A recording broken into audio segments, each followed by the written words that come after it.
This is Basket Case Clubs, CPR Group's podcast where we turn basket case clubs into showcase clubs.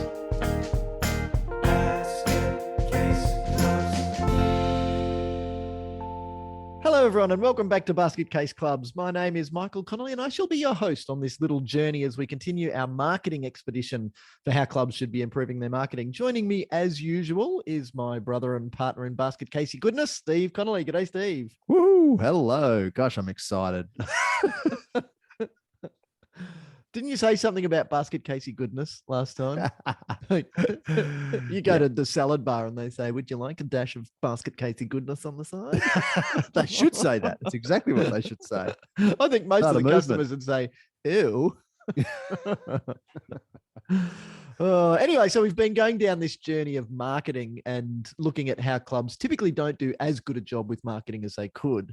And we started off the beaten track and talking about non-core business of canteens and looking at how the canteen is I think it's a little bit low-hanging fruit because you can see it as a standalone business unit that is nice and separate from everything else that you do. But if you're using your canteen income or your canteen profit or even your canteen gross profit to subsidize your operational costs for whatever sport it is that you're playing, it's not a sustainable business model, because while people are prepared to put in money to make the investment for them and their kids to participate in physical activity and sport and competition and all of the good things that it brings, if they hit the skids, while they may still paying that money, they may choose not to spend as much discretionary income on things like canteen, bar, merchandise, even raffle tickets.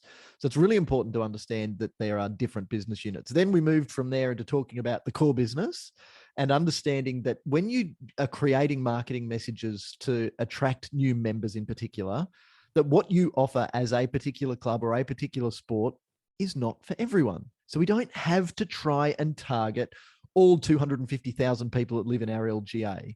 What we are better off doing is working out how many people we can accommodate and going after them, because we might only be able to accommodate another 100 all up.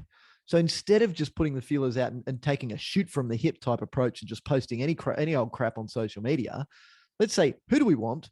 And where are they already hanging out? Remember the old proverb, what's the best direction to ride a horse? The direction it's already going. So if you can identify who your people are, the people like us that already buy our shit, let's try and find them and get more of them involved, because it's going to be a much easier and quicker match to make to begin with. And you'll probably be attracting the right people as well. Yeah. So it continues the culture and the value set and all of that stuff. Yeah.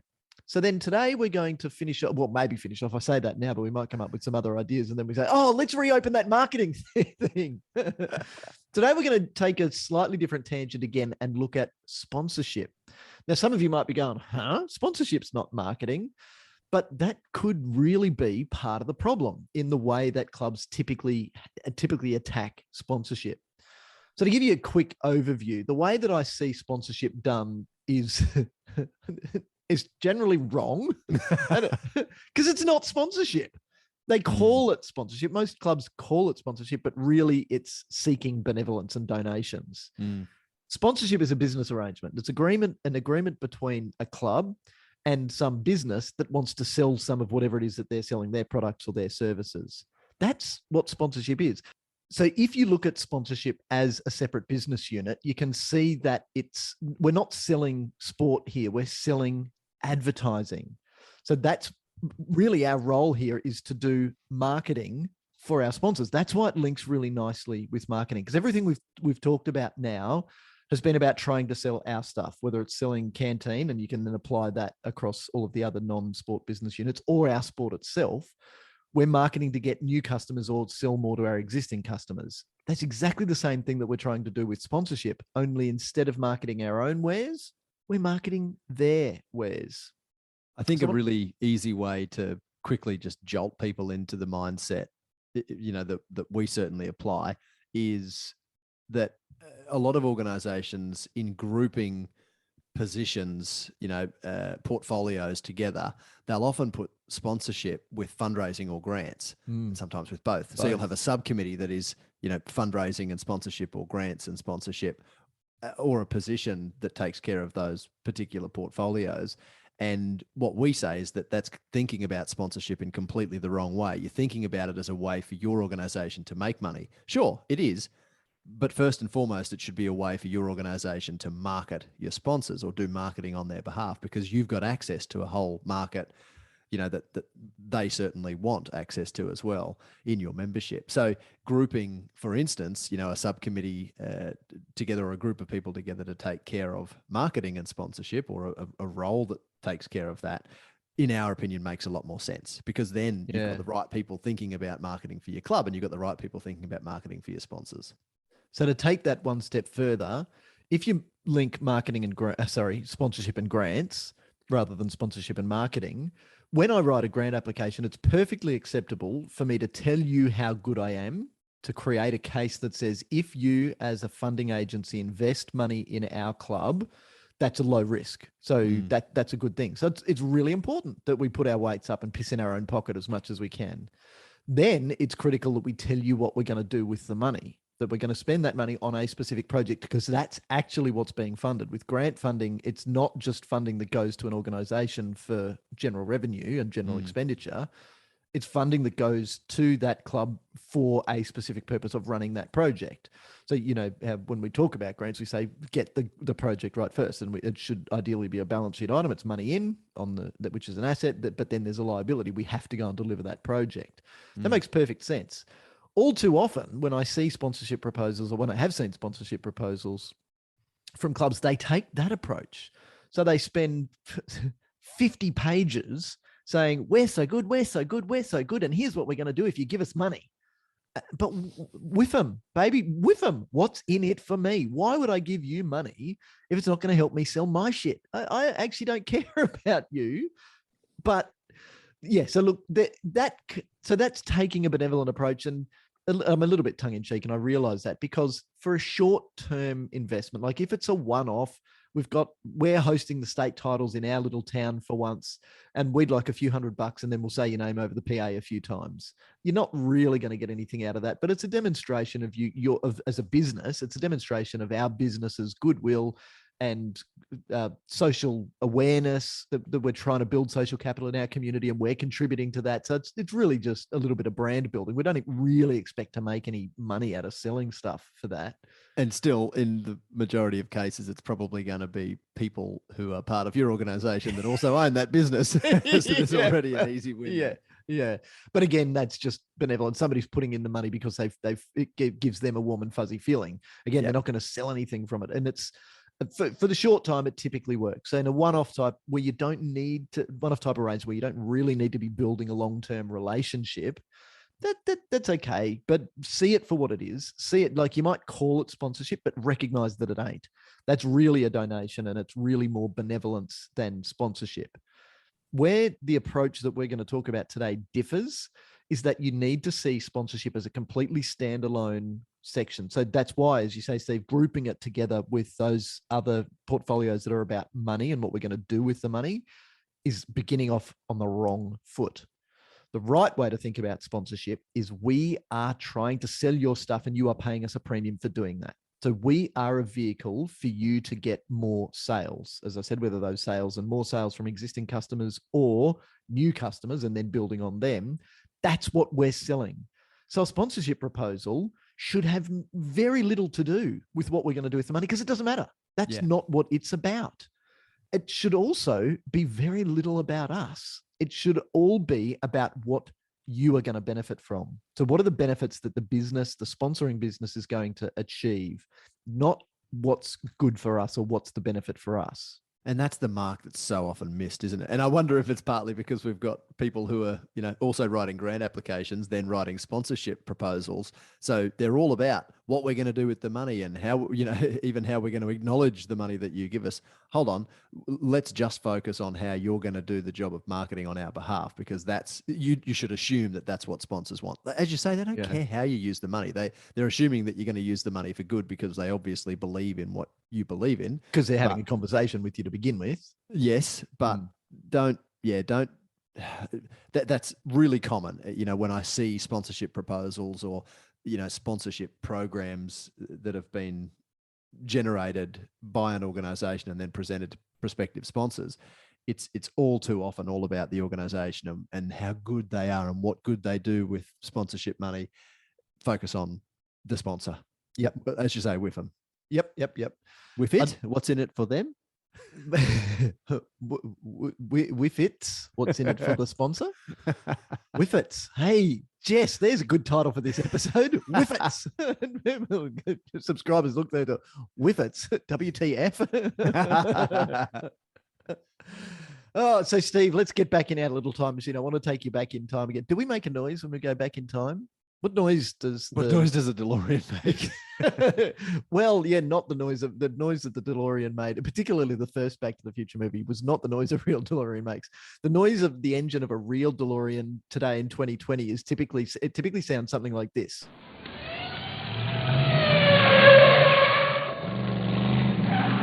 Yes, I knew you were going to do that. It ain't going to work. But what probably noise hasn't for a long time. make? It probably made little beep beep beep beep beep beep beep beep beep beep noises. Yeah. Anyway, so I want to take you back in time, and I was running a workshop. It was out in Ipswich, and we're in the Civic Centre. And because we were talking about money, believe it or not, we had shit tons of people there. We had a really, really full room. It was just awesome. So a big audience to talk about sponsorship too, and it was really entertaining because most of the people are sitting there going, "Huh, I never thought of it like that. We've always bundled it the wrong way." And they really came along, and it was just great. So then can you believe it, Steve? I got on my high horse. That's how unlike you. It was just a moment ago. You said, it was really entertaining. I thought, are you talking about your own presentation or are you talking about the reaction of the audience? The reaction of the audience. Yeah. I wasn't an audience member, so I can't comment on mine. I had fun watching their faces.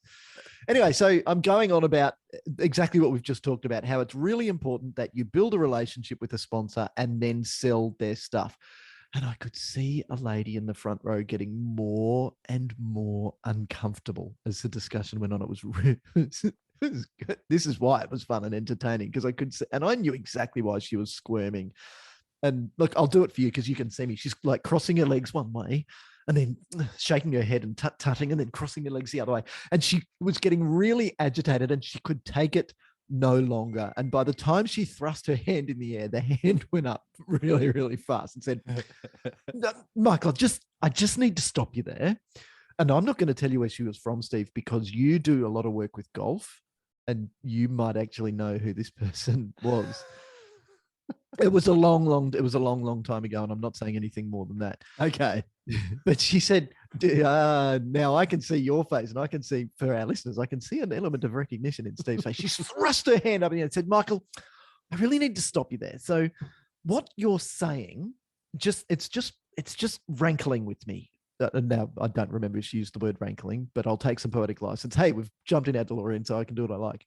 It's just rankling with me. Hey, what it sounds like you're suggesting is that we are not for-profit community organization that is run by volunteers. You're saying that we, a non-profit volunteer-run organization, should give commercial favor to just one provider. So just one person who sells something, recognizing that this is a competitive market and that business competes with lots of other businesses. I just don't think it's right that we should give one business commercial priority over all of the others. What was wonderful about what happened next is that I didn't have to say anything. A bloke up the back of the room, I can't remember what club he was from, but he was one of those faces that was just getting it. And he goes, possibly a little impolitely, and maybe because he was sitting behind her and definitely out of reach. "You're damn right. That's what he's saying. Of course you're giving commercial favor to them over all of the others. That's what they're paying for." We got a bit of a round of applause. Great. I did feel sorry for the lady from the golf club. She politely sat down and went, no, she still didn't agree. She was still uncomfortable, and I don't think we saw her again at the follow-up workshops. But everyone else got it. Now, that's the most important thing. If you're succeeding, getting lots and lots of, and let's call them for what they are, donations from businesses you're doing no monitoring on the return on their investment, and they're doing no monitoring on the return on the investment, and they're happy just to cleanse their social conscience by flicking a few bucks your way every year. Great. please maintain those, but maintain those relationships to continue the benevolence. But now in 2022, we've probably got, I know definitely we've got a lot of clubs who are struggling to get back to their pre-COVID sponsorship levels. And it's because all of the sponsors in Air Bunny Rabbit Ears weren't really sponsors. They were just giving money to feel good or to bolster the coffers of their sports club. Then that money ran out and they had to reallocate that money. So they stopped. And that was a really easy place to stop investing because there was no ROI, no return on the investment that they were making. If clubs had considered it differently, exactly as we're talking about it now from the start, however, then the businesses that were actually making money on the return on the advertising spend that they were making through their sponsorship arrangements with their series of clubs, do you think that they would have wound that back if that's what was still driving them? As soon as sport got back before a lot of other things, remember? So their touch points with their potential market came back before they were able to go and do commercial events, for instance. Trade shows didn't happen. So there are things that meant that if you had had this approach from the beginning, you would have been far better off.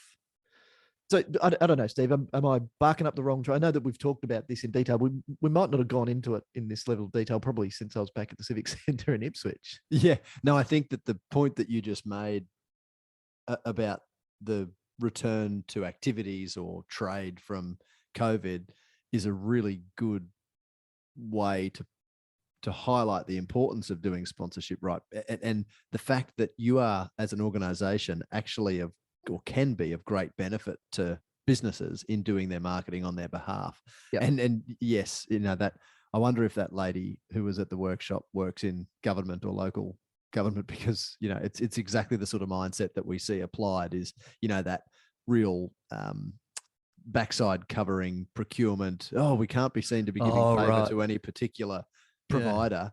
Well, hold on. Yeah, like that, like old mate said, that's exactly what they're paying for. Yeah. But that's the thing they're buying. Yeah, but the point you make is really good, that the sponsors, through their sponsored clubs or associations, not only at a time of returning to activities post pandemic lockdown, but at all times have got a really personable way to engage with the organization's members. And that's a way that you can't engage in any other via any other medium. So social media, broadcast marketing via or advertising on, radio, television, and so on, are all so impersonal. Whereas we're talking about an opportunity to be so much more in touch with the market than really maybe any other marketing means. So that's really meaningful. And again, if you as a business have something to sell and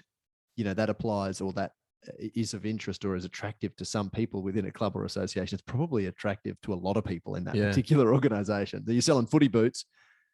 A lot of people typically like footy boots. Yeah. So talk about easy to join dots.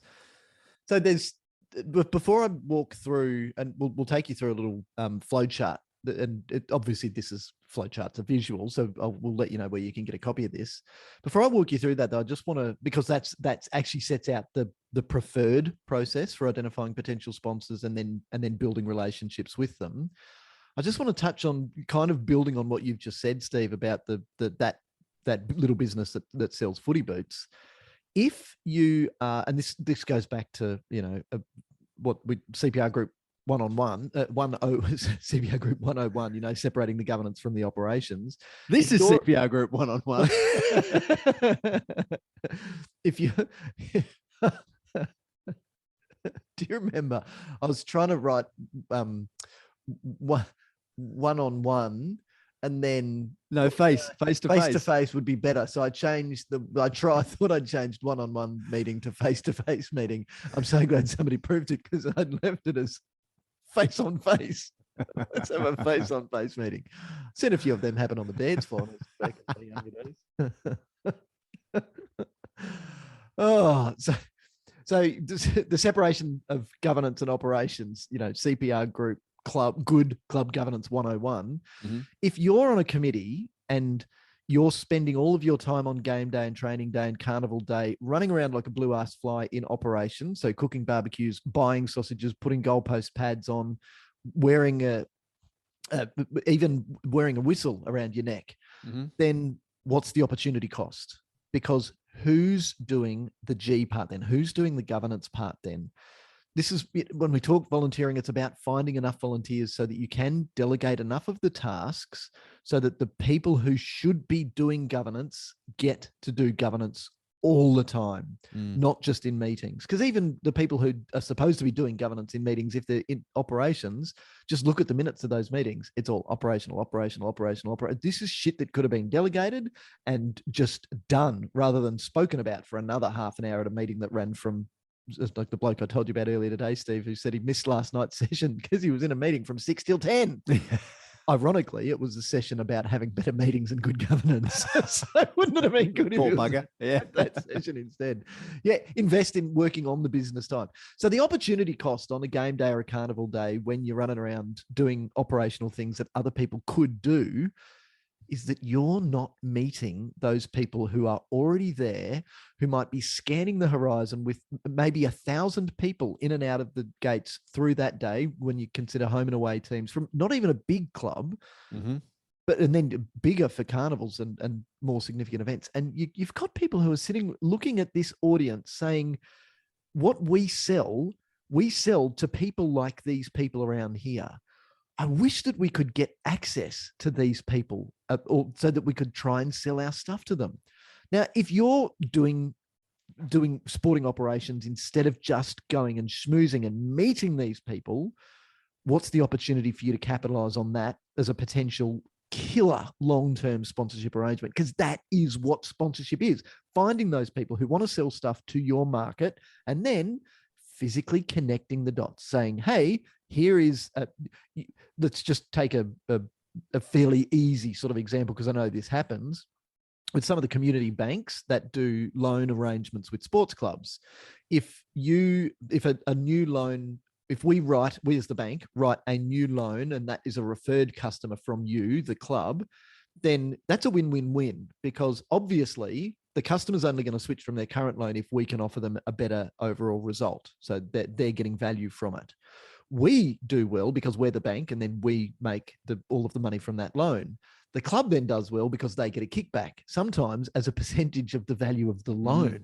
And some of these arrangements are really bloody lucrative. Yeah, but only if you do the right thing. Only if you can't just say, oh, we've got here XYZ bank over here and they're going to offer you and everything. So you go and see them and give them a ring or go and visit their website. Nothing's going to happen. Yeah. But if you get people from the bank on site, and then you, in the time that you're not running around doing operations, go and introduce that person to the potential customers and say, Matt, I know that you and Shari have a home loan on your house. No, I don't know if Matt and Shari have a home loan on their house. I'm just spitballing here.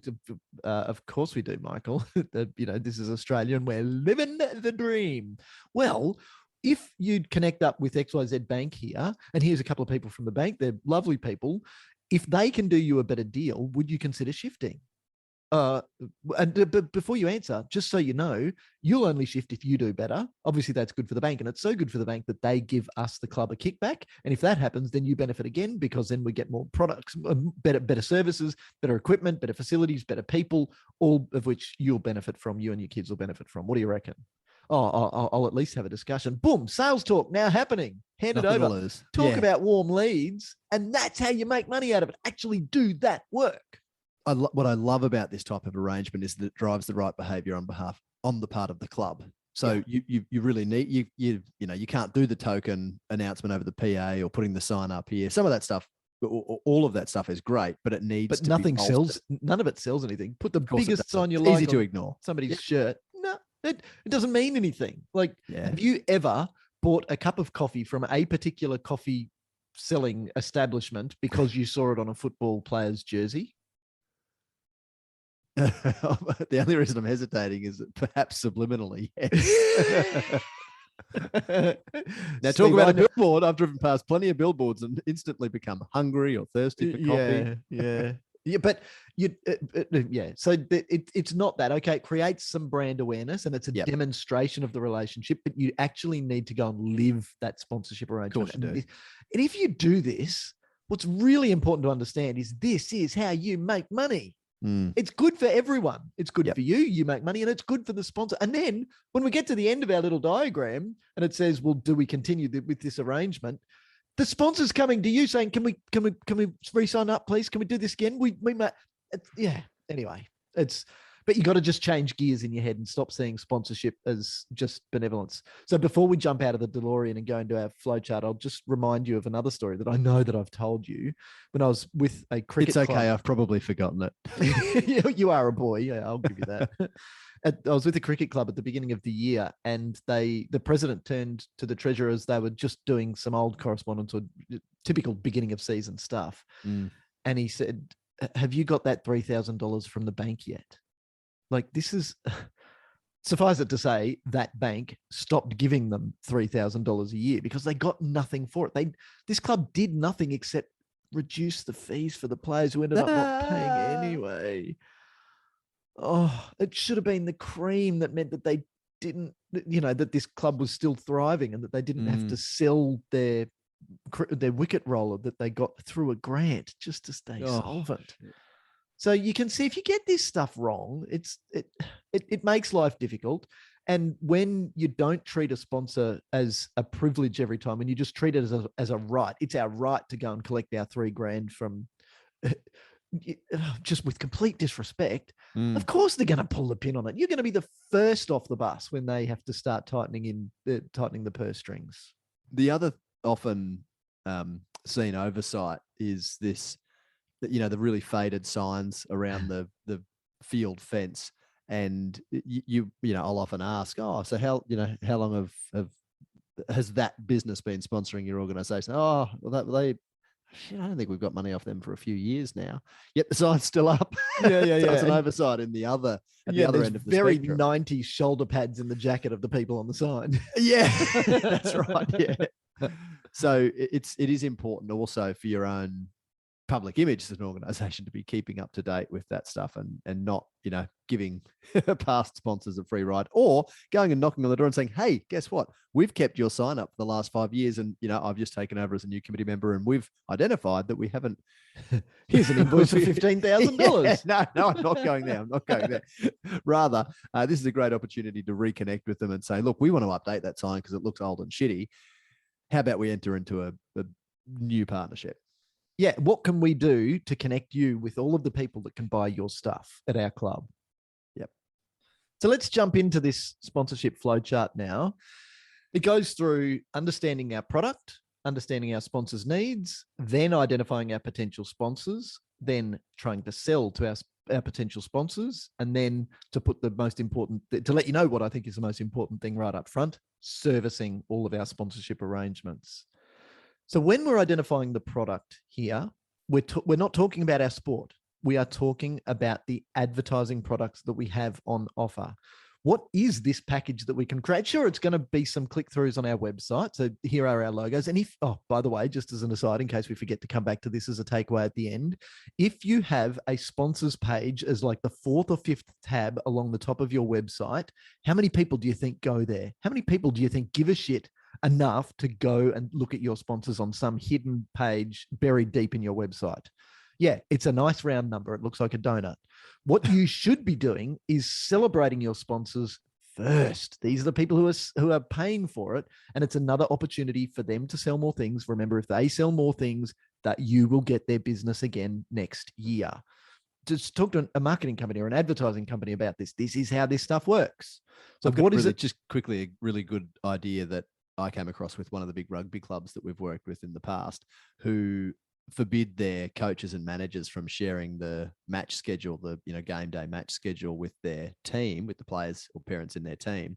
And they say instead, every single player or family has to go to the draw page on the club website because their particular competition administrator only releases the draw a week or two in advance. So everyone needs to be going to this one particular page. So therefore, that is a hugely valued sponsorship asset that they sell. Oh, yeah. So you get either 1 to maybe 3 or 4, I think, sponsor spotlights, or they call it something like that, some catchy name, on that draw page, front and center. So and they know, because they look at their, present their website analytics to prospective or current sponsors and say, look, how many thousands of people are hitting this website every week. Don't you want to get your message in front of them? So it's really a practical way to get the sponsors logo in front of people. And that same club has a sponsors tab. And if you had a look at the analytics, I'm pretty sure it'd be a significantly lower number of hits. Yep. Look, this is why this brainstorming session is so important up front. Most people start at the wrong spot. Most people start at line 3 on our little flow chart, which is identifying potential sponsors. So they're starting by targeting someone they think they can get money from without actually knowing what it is that they're going to approach those sponsors to sell. Sounds absurd when I put it like that, doesn't it? Let's go and sell something. What are we selling? Don't know yet. Let's go and talk to people and see what we can sell them. Or end up giving away the farm. So that's a really good opportunity to think about. So yes, we can talk about signage on the fence. Yes, we can talk about having highlighted places on our webpage. But what about our activity on social media? So actually promoting the shit that our sponsors do on social media? What about naming rights? Naming rights for venues, even if it's temporary. Naming rights for teams. Naming rights for competitions.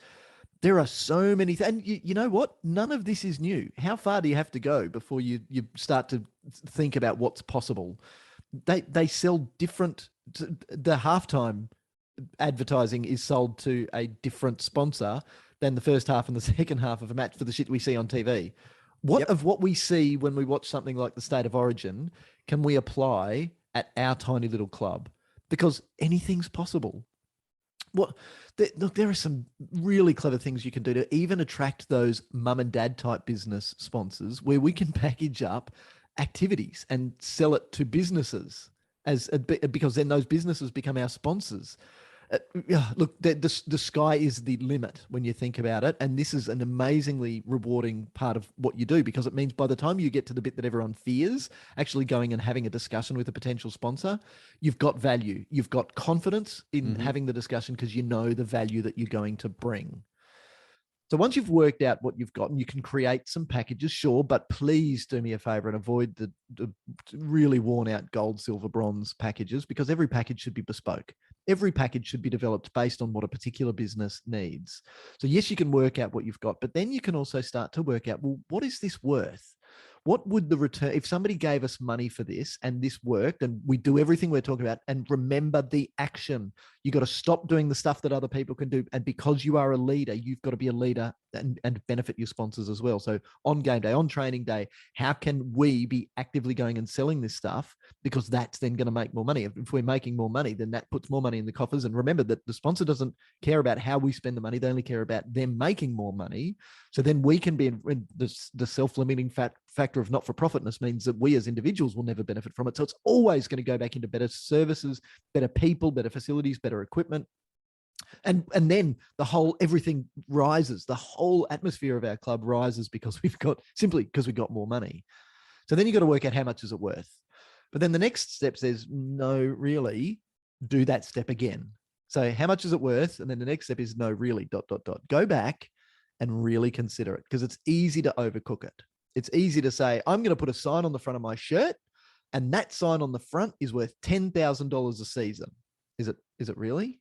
How's that sponsor going to make more than, and what ROI are they expecting? Are they expecting maybe 1,000% ROI? So they're going to be able to make $100,000 in new sales or increased sales because they invested that $10,000? And if so, how? Just because there's a sign on your shirt? Yeah, I think that's a really good way to approach the thinking, is to consider how realistic it is that you're actually going to be able to deliver a return on investment for your sponsor that is, at the minimum what they invest, or in excess of that. Yeah. But it's not an approach that that many people take. No, in no, clubs. they don't stop and think. They'll look around the room and go 10 grand, oh maybe 5, and then somebody will offer them 5, and they'll go, Well, what's oh, it right been? then. What's the other club down the road charging? Yeah, but the other side is true also, Stephen, that it's easy to undervalue what you just Yes. talked about. That Absolutely. here It is the spotlight. Here is where you're going to make all your dosh. Yep. It's easy to undersell that. It's easy to undersell how much we can make, and so this is why maybe that's not a dollar figure. Maybe that's a relationship where we are actually, it's a performance-based agreement where we make X percent of new sales that we help you generate. Obviously, then we've got to have a way to track it. Bloody hell, that could be as simple as when you go and buy something from our sponsor Butcher, pull out your phone and check in on Facebook. Like, and if you're really good, go and post a little note there that says, checking in here because these guys, great meat, but also great sponsors of our club. Yeah. They're going to say, and obviously tag them. Like, how simple is that? And what does that actually mean? And how many people need to do that before there's such a demonstrable value that the sponsor can see? So then we get into sponsor needs. So what does a sponsor need? A sponsor wants to have good brand positioning, have good brand exposure, and really importantly, they want to have access to their target markets. So understand this first before we move into then the next stage, which is identifying potential sponsors. So what is it that when we look at what our sponsors need in their access to target markets, who are our people and what sort of businesses sell what sort of products and services to our people? So as we're in row 3 now, we're trying to identify the potential sponsors. What are the products and services that our people might buy? And then when we actually start to connect up the dots and say, well, these are some potential target businesses, and we've got small businesses right up to big businesses, and have, the halfway shot in basketball, where you just hoik a basketball up in the air. You know what that's called? A Hail Mary. So you haven't heard that term The buzzer before? beater, right? Okay. Yeah, the Hail Mary shot. It's just hit and hope sort of thing. Hey, it doesn't hurt to have some Hail Mary targets on your list. Yep. What are some behemoth companies and that if we secured them and had a meaningful relationship with them would make a material difference to our turnover just from one sponsorship? So have one or two of those on the list as well, because you'll be surprised what can happen if you identify that could be an opportunity. And I only have to point to regional Queensland, where some clubs have made literally buckets of money from their connection to local mining companies. Buckets of money, but it's not just the mining companies, and it's the companies that support the mining companies, because those companies want to have a good, very clear social demonstration of their social responsibility, so that when the mining companies are choosing who they want to give contracts to, they give it to those good-looking companies with the social responsibility. So who are the customers of these potential business? And importantly, then, what are the activities that these businesses do as well? Because if they participate in some charity events, if they have a fun run, if they have a tree planting day, when we create a pitch for them, then we can also recognize and acknowledge the good work they're already doing in the community, and potentially how we can be involved and help them get better traction with that. Then we get into the 4th row, which is the one that everyone goes weak at the knees, selling. Oh, but I'm not a salesperson. I don't have a cigar and elbow patches on my tweed jacket. But if you get all of the steps up to this point right, you should be champing at the bit to get into it, because you have, like I said, a really confident understanding of the value of your offering. And if you're already out there meeting people, then these are people that you already know. These are people who may already be connected to your club or maybe your sport through regional associations or whatever, or particular people in that business. Because we have access to stuff the stuff you can find out about businesses and the people who are in that business through social media is just so powerful. So you don't have to go and have a cold conversation with anyone. Before you go and speak to people, you can connect with them on LinkedIn. Now, LinkedIn is not typically a social media platform that is used widely by clubs for marketing, but in this case, because we're trying to sell to businesses, guess what you should be doing? What sort of posts should you be creating? What sort of persona should you be creating for your club on LinkedIn? And then going and connecting with people. If you're targeting a business, go and make LinkedIn connections with the people who are in that business. Then when you're having a conversation with them, you've read one or two of their posts, you've read the shit that they've liked, and you're going, oh, I see that you like this. We like that as well. Let's talk. So then the first step in selling is the initial meeting. The initial meeting in reality is not an initial meeting. I remember when I put this diagram together, coming up on 2 decades ago, Steve, I put initial meeting there because I thought it would be a bit twee to write the word schmoozing. But that's exactly what you're trying to do. You're trying to build a meaningful, professional relationship between two businesses. This is where too many people just go off half-cocked and they put together a sponsorship package that is gold, silver, bronze, and it's a one-size-fits-all, and you take it or leave it, and they just post it to people and then don't even make a phone call. I remember running and they say, dear business owner. Oh, yes, we like doing business with businesses like yours. I remember I was at another workshop many years ago as well, running possibly in the same series as the one I mentioned in Ipswich. And somebody came up to me in the break and said, Michael, I've just had a realization that I've never had before. I work for, and it was a mining company or petroleum company or something, some significant company. And this person was like community liaison or something. And he said to me, I'm the person at this business that receives all of the sponsorship proposals. And he did the bunny ear quotes because he really understood it by then. And I've never drawn a link here that what I'm doing is exactly what you're teaching. He said, I have 2 trays. The first tray is where they come in and they just sit there, and that's where they sit until I get a phone call. If I don't get a phone call within 2 weeks, it goes into the bin. But if I do, it goes into the next tray, and that's the only tray that I read. So fascinating. So that's good insight. An initial meeting is not just a meeting, it's schmoozing, it's creating a relationship. So by the time you get to the next point, which is pitch and negotiation, you're most of the way there. And then have a contract. Even if it's just a simple email backwards and forwards, make sure that there is something in writing, even for the little $100 sponsorship for an event at a carnival. And then, as I said, we don't need to spend any time on the servicing bit because it's the most important. Communicate with them. If you are providing value, let them know that value. Support them. If you said you were going to take part in their activities, take part in their bloody activities. And then by the time we get to the very final point on the flowchart, re-sign or resign, it's a really simple decision. Have they been a good sponsor? Have you provided them value? Has it felt good? Is there a cultural click here? Is there a value click here? And if so, boom, we go straight back into next year's arrangement. And if we need to, even increase the value of it because it's performance-based. Yeah, the big opportunity here is to make sure that if you're doing all of the sponsorship acknowledgement that you promised you would do, that you actually give the opportunity to the sponsor to see it. Yes. Because so often sponsors say, oh, we're not bloody giving them money again because they didn't do anything for us. All the while, this organization's been, making really money out of what you're doing. Yeah, that's right. You've been singing their praises all over the place, but they haven't seen it, so they don't perceive any value. Yep. So what are the takeaways, Steve? Obviously, make sure your sponsors see your acknowledgement. Yes, nice one. And sponsorship is not benevolent. Sponsorship is not donation. Sponsorship is a form of marketing. It's just you're marketing to sell their shit, not yours, and you get paid for that. So yeah, I think that the biggest takeaway is just have that mindset shift and change the way that you think about sponsorship and see what happens. And it's okay to give commercial favor to your sponsors. Even for golf clubs. Steve, as usual, it has been an absolute pleasure talking with you about quite an exciting and interesting topic.